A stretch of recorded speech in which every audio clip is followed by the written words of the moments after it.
Oh iya, Pak, Bu. Bapak Richard ya? Iya, benar. Masuk dulu aja ya. Oke. Siap. Siang, Pak. Gimana kalian kabarnya, Bapak? Baik, Pak. Sendiri gimana, Pak? Ini kalian sih naik Tadi kita berdua pakai mobil. kuliah nggak? Atau apa? Tadi sih sempat hujan deras. Oh. Itu tapi udah mulai kesini. Iya. Udah cukup. Tapi macet. Oh. Tadi sempet sih macet. Smart seperti itu juga. Jadi kalian kesini mau nanya tentang apa nih?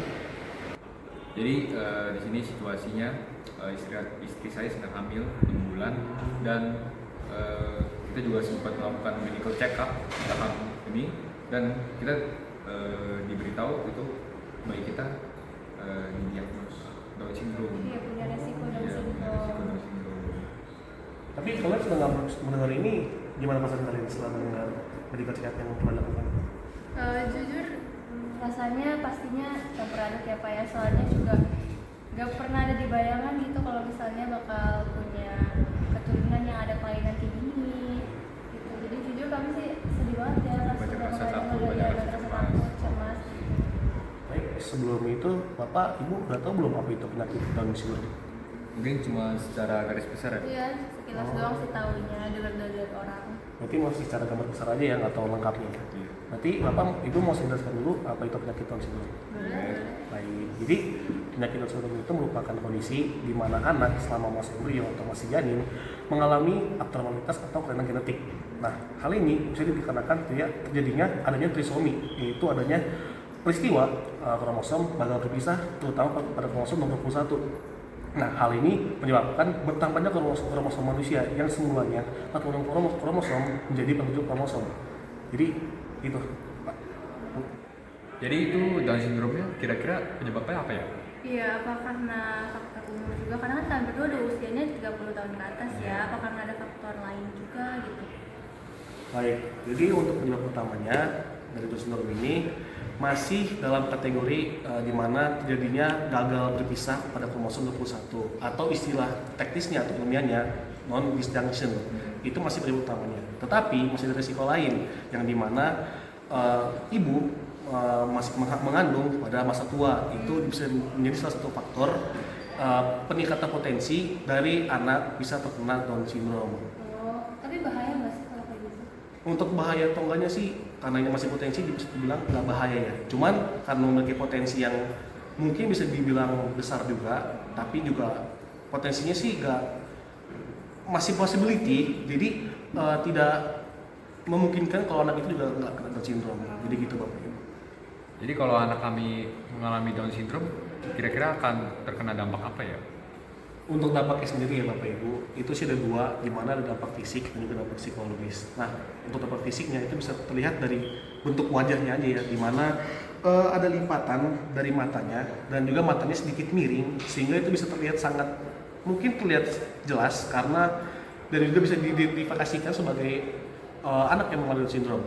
Nah, selain itu juga ada pada ciri psikologis atau mentalnya, di mana anak tersebut mengalami autistic intellectual level ringan, di mana anak ini masih bisa belajar selain anak normal, tapi untuk proses itu sendiri bakal akan lebih lambat daripada anak normal lainnya. Kalau kayak gitu, berarti menurut Bapak gimana Pak? Karena kesalahan dari kami yang kayak memutuskan untuk punya anaknya di usia 30 tahun ke atas. Menurut Bapak sendiri, kami harus gimana ya? Untuk kesalahan sih enggak ya Bapak Ibu, karena emang masih resiko saja, dan itu juga bukan resiko yang sangat pasti, karena itu masih possibility atau kemungkinan. Jadi bukan murni kesalahan Bapak Ibu, cuman masih diingat dari dampak utamanya itu terjadi karena gagal berpisah dari kromosom nomor 21 yang dinamakan trisomi atau non disjunction. Gitu Bapak Ibu. Menurut Bapak kita harus gimana Pak? Apakah harus menggugurkan aja gitu? Untuk hal itu saya tidak bisa mengasih opsi ataupun pilihan ke Bapak Ibu. Tapi saya bisa memberikan anda berdua saran atau mungkin pertimbangan yang dapat Bapak Ibu lakukan untuk Bapak Ibu putuskan pada untuk kedepannya. Jadi kalau anak yang terkena Down syndrome masih bisa memiliki kehidupan yang normal nggak sih Pak? Seperti anak yang lain? Waduh, tentu aja dong Bapak Ibu ya, mereka kan juga masih manusia nih, masih anak-anak juga. Jadi untuk dibilang seperti itu ya masih bisa. Mereka juga masih bisa menulis, belajar, menghitung, maupun berteman. Namun untuk penanganan lebih lanjutnya memerlukan penanganan intensif. Dari mana tuh Bapak Ibu? Nah, dari cara kita mendidik mereka atau membimbing mereka. Seperti pada membimbing pada pelajaran atau edukasi, memberikan edukasi yang lebih lanjut dan juga penanganan lebih baik, itu bisa membantu proses anak yang mengalami Down syndrome itu menjadi selayaknya seperti anak normal. Jadi untuk penanganan yang tepat, Bapak Ibu bisa memilih lingkungan juga yang bisa mendukung anak tersebut bertumbuh dengan baik, seperti memilih sekolah yang tepat ataupun memilih lingkungan rumah yang memiliki jiwa sosialitas yang sangat tinggi dan solidaritas yang sangat tinggi. Jadi begitu Bapak Ibu. Jadi untuk Bapak, Ibu, jangan khawatir ya, karena ini masih possibilities ataupun kemungkinan untuk anak Bapak terkena Down syndrome. Jadi pesan dari saya, jangan putus asa, tetap semangat, jalani aja hidup dengan seperti biasa sehari-hari. Dan mungkin pesan dari saya untuk bisa menguatkan Bapak Ibu, mungkin beribadah ya Bu ya, karena beribadah itu merupakan salah satu kunci untuk bisa lebih dekat kepada Tuhan dan juga bisa memberikan pengharapan kepada Tuhan yang besar. Nah, jadi kita tahu ya Tuhan juga sangat baik ya. Dia juga ada rencana masing-masing sendiri.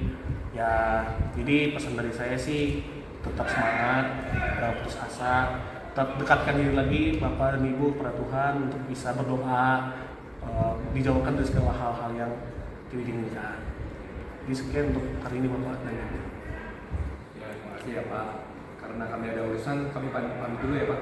Iya, abis ini masih ada urusan Oh, iya. lagi, Pak. Terima kasih ya Pak. Terima kasih ya Pak. Semangat ya, Terima Pak. kasih ya Pak ya. Hati-hati ya jalannya.